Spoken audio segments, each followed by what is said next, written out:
Okay, so does that help you out? Um, another example for business type would be in Sioux Falls, they have a printing shop that does all of the printing, brochures, stickers, tags, and those that printing shop is it's run like a business in the sense that they know their costs, they know what they need to charge between departments in order to cover their costs.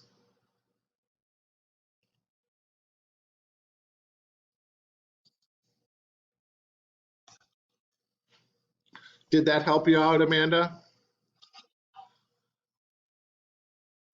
Um, what we could do is I'll walk through this chapter here to see if there's some. Let's do that because that might pull out some other questions.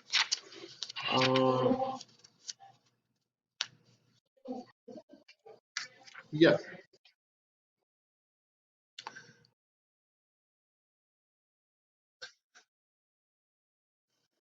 that's a great question, Macy. When we look at this in this text, you think, oh my gosh, there's these funds, and you would almost think um, a certain percentage would go into all of them. The truth of it is 95% is going to be in the general fund because that's what they do. That's everything is going to flush through there. There are very few things that don't go through the general fund, and those would be like debt service. That's all they're doing is servicing debt, or special revenue. That's all that fund is taking care of. That's a good question, but yes, um, the vast majority is going to run through the general fund. Yep. And do you both know the difference between fund financials and government wide and really what they're okay, good. What they're um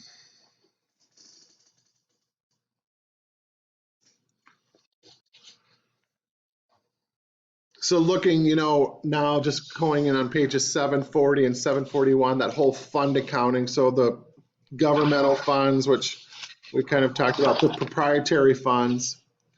Um, so if you look at page 742, there's all your governmental funds, right? Your general fund, your special revenue fund, your capital projects fund, bless you, debt, debt service funds, um, permanent funds.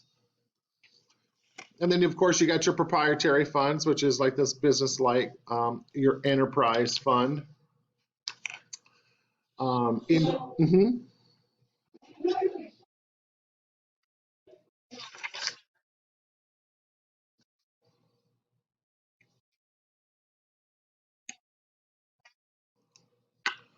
um,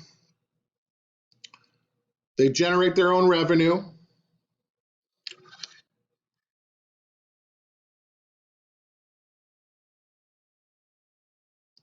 They charge a fee.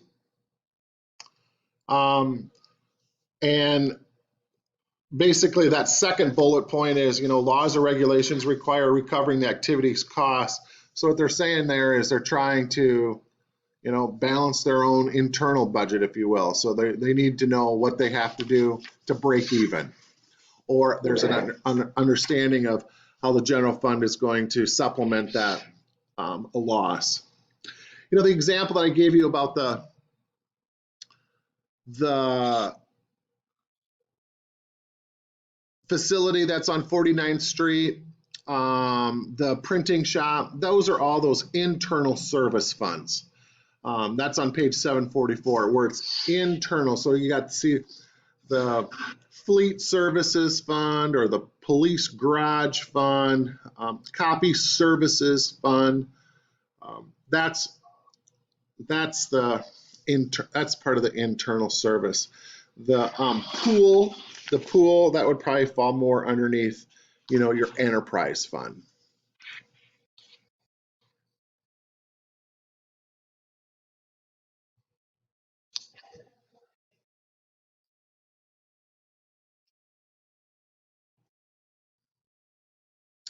So, like special revenue, that's oftentimes like there's an assessment made to a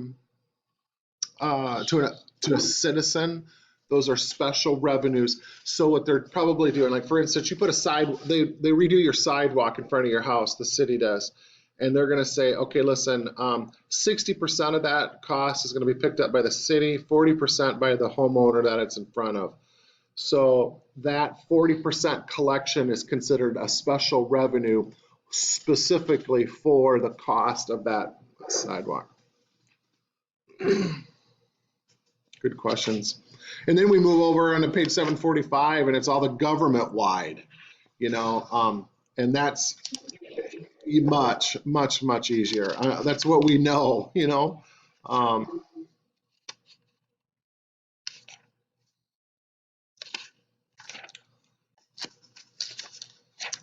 just looking here to see if there's anything that really,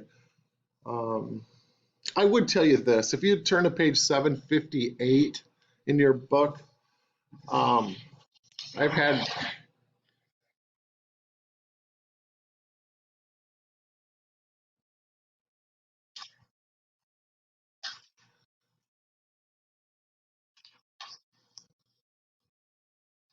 it's way at the bottom of page 758. It's on the whole idea of prepaids and which method are you using? Are you using the purchases method or the consumption method? I seriously, I would tell you not to get so wound up about that. What I've seen, the major um, method used is the consumption method. When you buy it, it gets put into inventory immediately. And then as it's being used, it goes to expenditures. Um, the purchases method, um, we get to the same answer. It's just what they're doing there is the whole thing gets charged to expenditures immediately. And then they put back into inventory what's left. You know what I mean? So when you get to the end, so they buy 20 grand worth of copy paper, they charge it all to expenditures, and then come to the end of the year, they notice, oh, there's about $2,000 really that we haven't used. So then they take it out of the expenditures and they put it into a supplies account. So, and some of that came about because of the whole idea of, you've heard this phrase, you spend it or you lose it. The whole budgeting idea that you better use up your account, or next year when they look at their budgeting process, they're going to reduce your budget because you didn't use it. So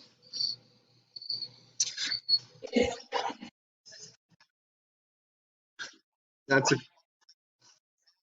so seriously, that's 90% of the confusion is it's the same thing. It's just vouchers is considered governmental terminology. So I'll be very, very honest with you. If you use vouchers payable or accounts payable, to me, I know that you understand that it's not been paid for, right? I'm okay with that. I'm a little bit more fussy on, are you using the word expense or are you using the word expenditure? Though they're very much the same thing, that is a little bit, and maybe it's a little inconsistent, but that one I have a little bit more of an issue with. We use the word expenditure because governmental people, that's their term. Um, Good question.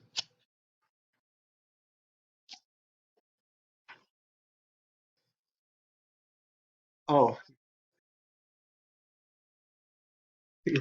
so let me explain the whole encumbrance idea, because some people are like, why do we go? Because it's a bunch of journal entries that we, they're very redundant. So first you do, and let's find an example of that journal entry. I want to use that. Um,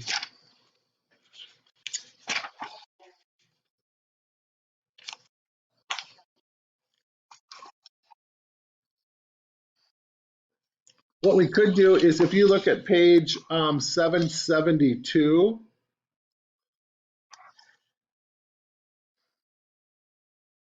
I think that, yeah, let's look at page 771 first. So if you see number 3 way at the bottom, encumbrances and then encumbrances outstanding. So what is that? Well, this is what they're doing.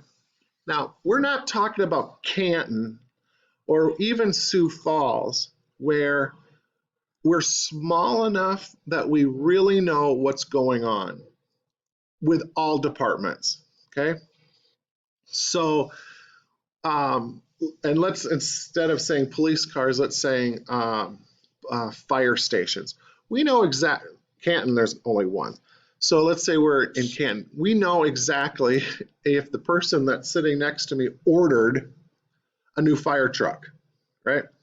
But in the city of New York, there are fire stations all around town, and the person that's doing vouchers payable, who's ordering, they would have no idea, did station 1 or station 10 or station 12 order any more fire trucks? And if so, how many?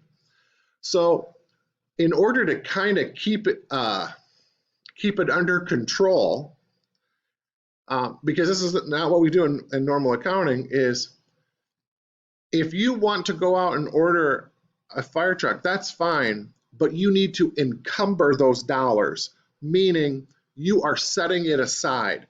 So then, that's what Macy did. And now Amanda realizes, okay, we need another fire truck here. So she goes to her financial records to encumber, and then she realizes, oh my gosh, our budget is fully encumbered. We have no more dollars to spend on fire trucks because Macy spent it all. So rather than Amanda going through with it and ordering it, and then it gets delivered, and then she finds out, oh my gosh, my $600,000 fire truck is going to be 100% over budget because Macy used it all. So it's a way to manage what has been budgeted and let everybody know where we are at before we actually pay for it. So in number 3 there, Macy is encumbering $110,000 of the budget for, in this case, police cars. Then when we get to entry number 7, I think it was, yeah, 7, then what we do is this.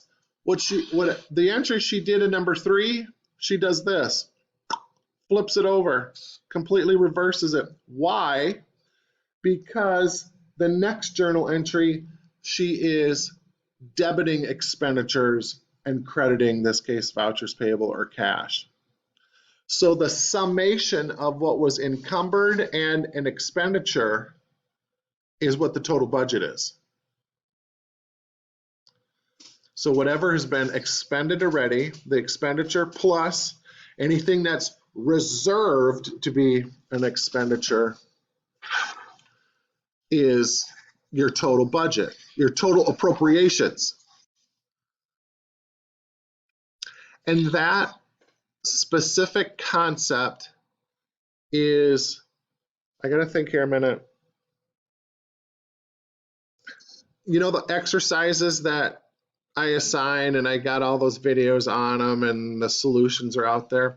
Then there is that one PDF that says additional exercises or something like that, and they're not assigned. And I think those have some multiple choice or true and false in there. Though there's a few in there that kind of talks about the concept that we were just saying, that the summation of the expenditure and the encumbrance is what's been appropriated.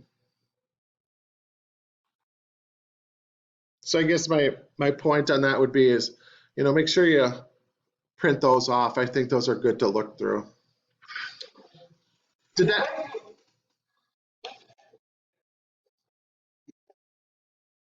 Yeah, yep. Or where we got to be. Yeah, it's with with governmental, it's a little backwards. You know what your costs are, and you kind of got to back into what does our revenue need to be, and um, another thing that governmental does too, and you know what your appropriations are, right? And you know about what your property taxes are, which is going to probably cover most of that. But then you also got to keep in mind, not everybody pays their real estate taxes. Vast majority do, but you've got to make sure you're careful that whatever it is that you've got appropriated is within reason to what you expect to get for your property taxes. Because there are some who will not pay currently. And right, the government will always get it, right? They'll get it at some point, meaning they'll put a lien on your house, and then they'll sell it through a sheriff's sale, and then they'll get their money. But that's long ways down the road, you know.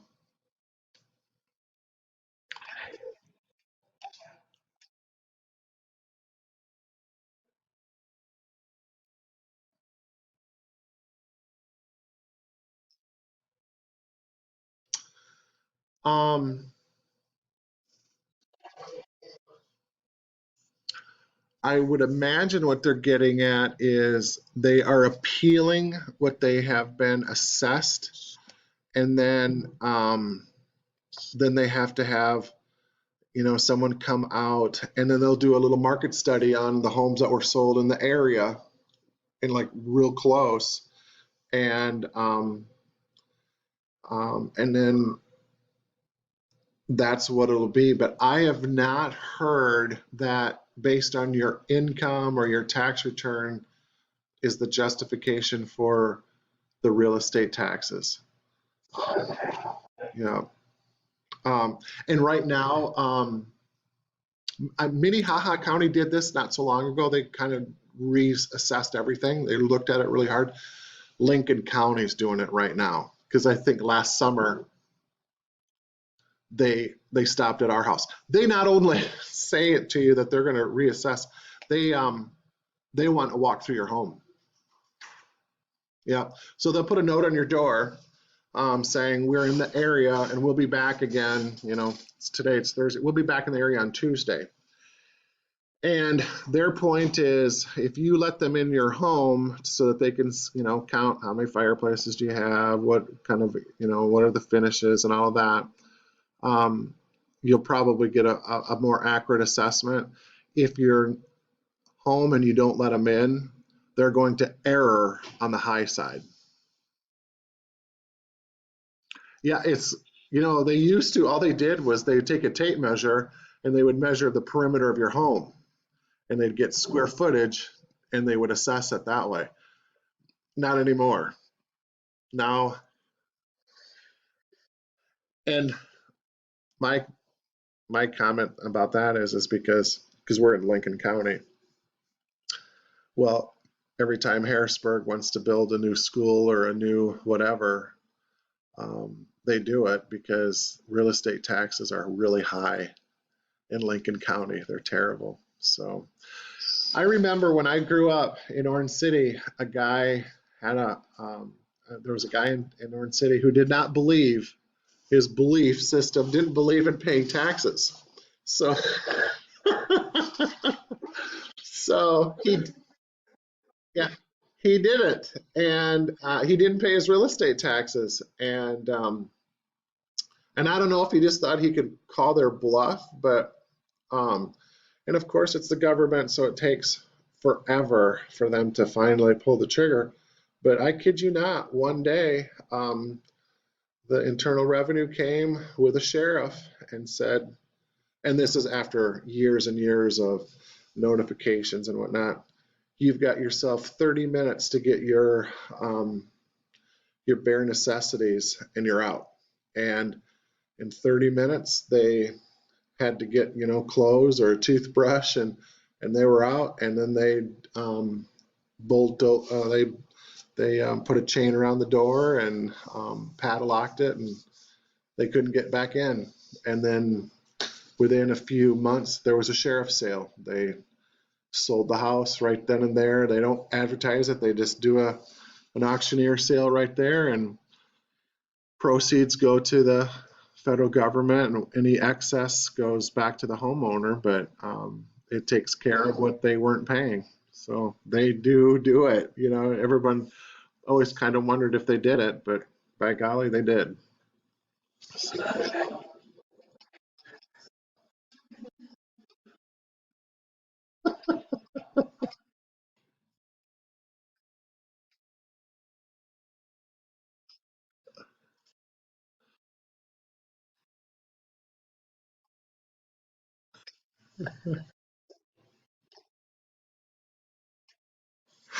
But, but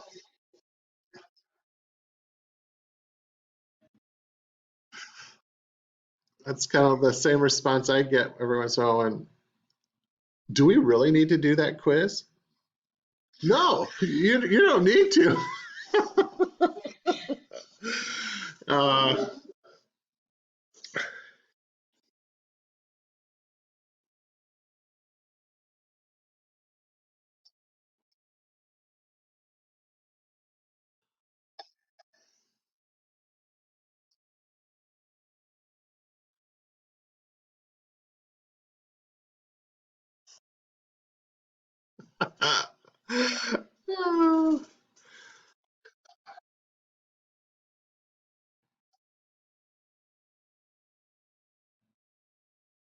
that's right. That's right.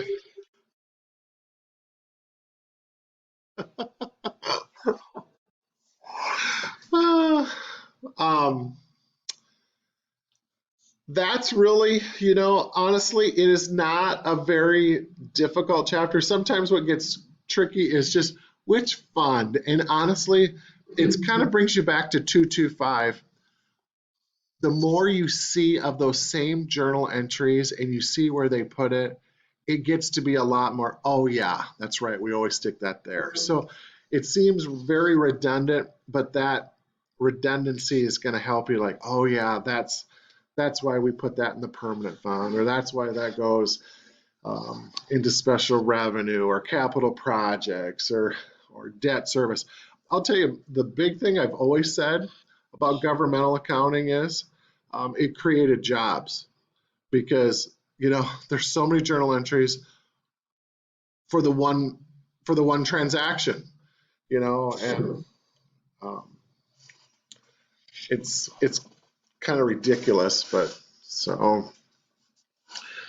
Any other questions? I don't want to keep you if you don't. Please let me know though. Yeah. The problem 38. Okay, yes.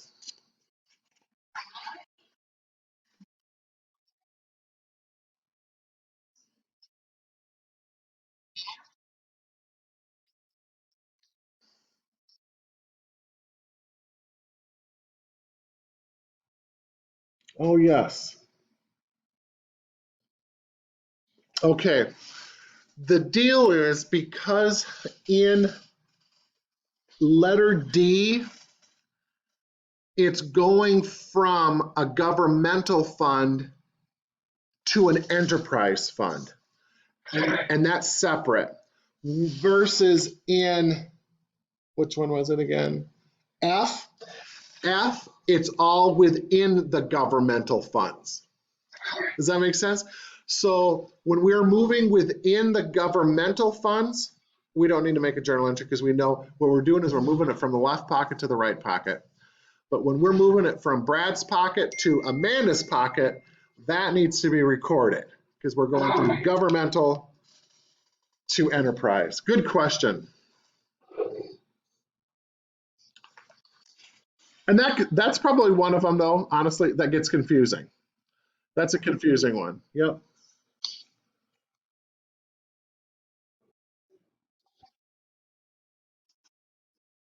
Then it's a, that's right. Then it's an entry.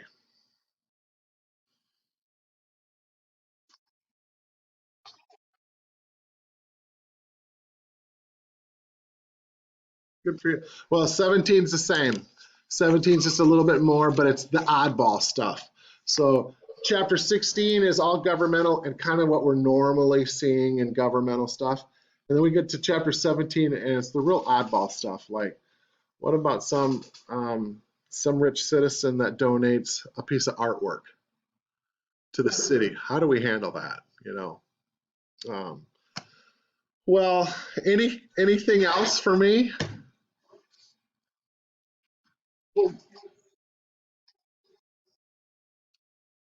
Um, if you need some more time, please let me know. Please let me know.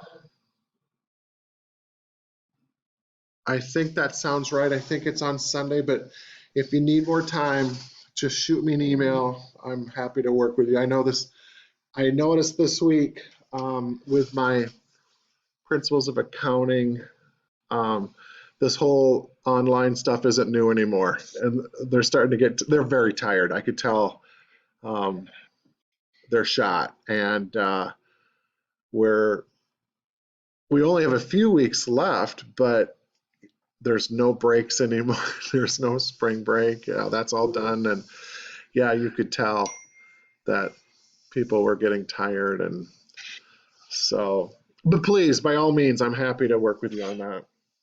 And then what we'll do on Tuesday is before we start 17, I'll just say once again, is there any questions on 16 that you want to cover? Um, by all means. So it's going to get nice today and it's going to get really nice over the next few days. And they were talking Monday, it could be in the 70s already. So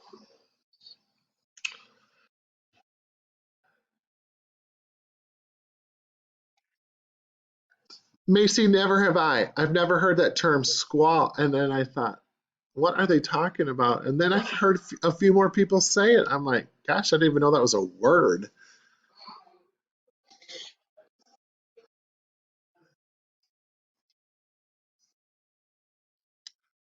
Yeah. Have you noticed? I don't know if you guys even, if you're anything like my kids, you don't, but if you watch the national news, Sioux Falls has been on the national news every night.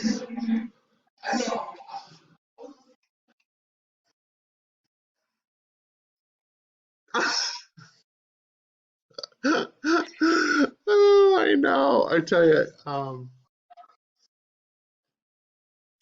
no. And what I'm starting to get so tired of is like, and it can be at every level, but like, did Kristi Noem do enough fast enough, or did Trump do enough fast enough? It's like, are you serious? I mean, honestly, I mean, how are they able to control that? I mean, I just I, people today are so quick to blame, you know. Um, but whatever.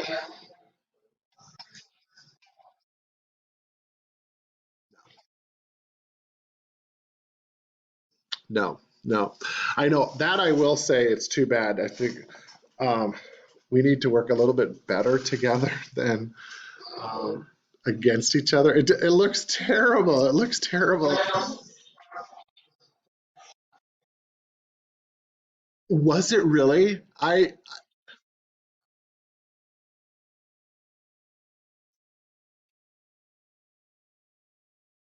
did not watch that. I didn't even think that it would have been that way. I guess that makes sense. Well, you know, my son read um, what they were proposing, and it was, you know, basically you can still go out to get your groceries, you can still go out to go to work if you need to, you can still go out and get gas, and it's like, how's it any different than what we should be doing right now? Just stay home. So, yeah,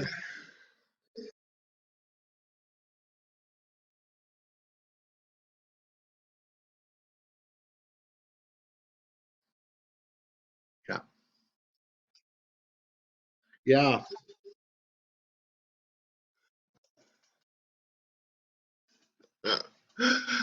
Uh, my wife is with Avera, and I'll tell you, they are so busy, so busy. Tuesday, Tuesday she didn't come home till 10. Last night, last night was more reasonable because she was up. But then she was telling me that I think it's starting next week. They're gonna close her clinic. She's at 69th and Western. They're gonna close it, and all of those physicians are gonna move into the hospital. So she'll be a hospitalist for a while, and so I don't know. Hopefully this peak and comes to an end here quick. So